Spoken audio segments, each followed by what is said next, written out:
want to change the world? Start off by making your bed. If you make your bed every morning, you will have accomplished the first task of the day. It will give you a small sense of pride, and it will encourage you to do another task, and another, and another. And by the end of the day, that one task completed will have turned into many tasks completed. Making your bed will also reinforce the fact that the little things in life matter. If you can't do the little things right, you'll never be able to do the big things right. And if by chance you have a miserable day, you will come home to a bed that is made, that you made. And a made bed gives you encouragement that tomorrow will be better. To pass SEAL training, there are a series of long swims that must be completed. One is the night swim. Before the swim, the instructors joyfully brief the students on all the species of sharks that inhabit the waters off San Clemente.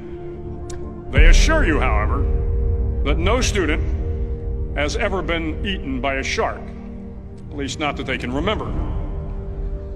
But you are also taught that if a shark begins to circle your position, stand your ground. Do not swim away. Do not act afraid. And if the shark, hungry for a midnight snack, darts towards you, then summons up all your strength and punch him in the snout, and he will turn and swim away. There are a lot of sharks in the world. If you hope to complete the swim, you will have to deal with them. So if you want to change the world, don't back down from the sharks. Over a few weeks of difficult training, my SEAL class, which started with 150 men, was down to just 42. There were now 6 boat crews of 7 men each. I was in the boat with the tall guys, but the best boat crew we had was made up of the little guys, the Munchkin crew, we called them. No one was over 5'5". The Munchkin boat crew had 1 American Indian, 1 African American, 1 Polish American, 1 Greek American, 1 Italian American, and 2 tough kids from the Midwest.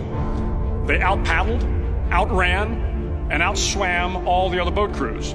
The big men in the other boat crews would always make good-natured fun of the tiny little flippers the Munchkins put on their tiny little feet prior to every swim. But somehow these little guys from every corner of the nation and the world always had the last laugh, swimming faster than everyone and reaching the shore long before the rest of us. SEAL training was a great equalizer. Nothing mattered but your will to succeed, not your color, not your ethnic background, not your education, not your social status. If you want to change the world, measure a person by the size of their heart, not by the size of their flippers. The 9th week of training is referred to as Hell Week. It is 6 days of no sleep, constant physical and mental harassment, and 1 special day at the Mud Flats. The Mud Flats are an area between San Diego and Tijuana where the water runs off and creates the Tijuana Sloughs, a swampy patch of terrain where the mud will engulf you.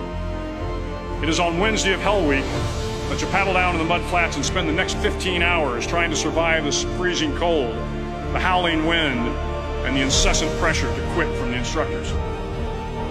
As the sun began to set that Wednesday evening, my training class, having committed some egregious infraction to rules, was ordered into the mud.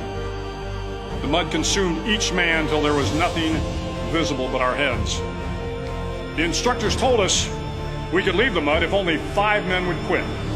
Only 5 men, just 5 men, and we could get out of the oppressive cold. Looking around the mud flat, it was apparent that some students were about to give up.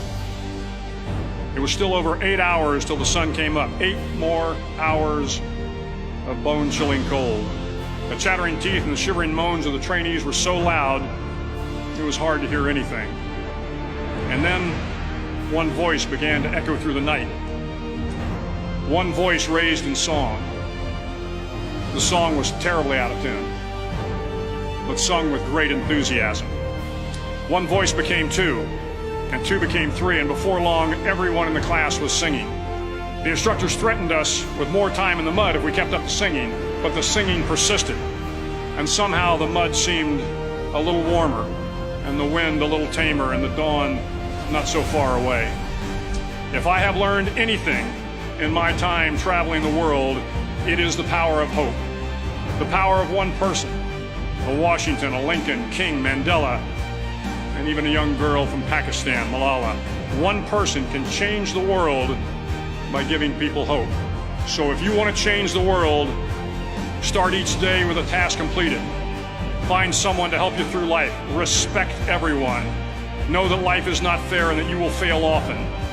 But if you take some risks, step up when the times are the toughest, face down the bullies, lift up the downtrodden, and never ever give up. If you do these things, the next generation and the generations that follow will live in a world far better than the one we have today.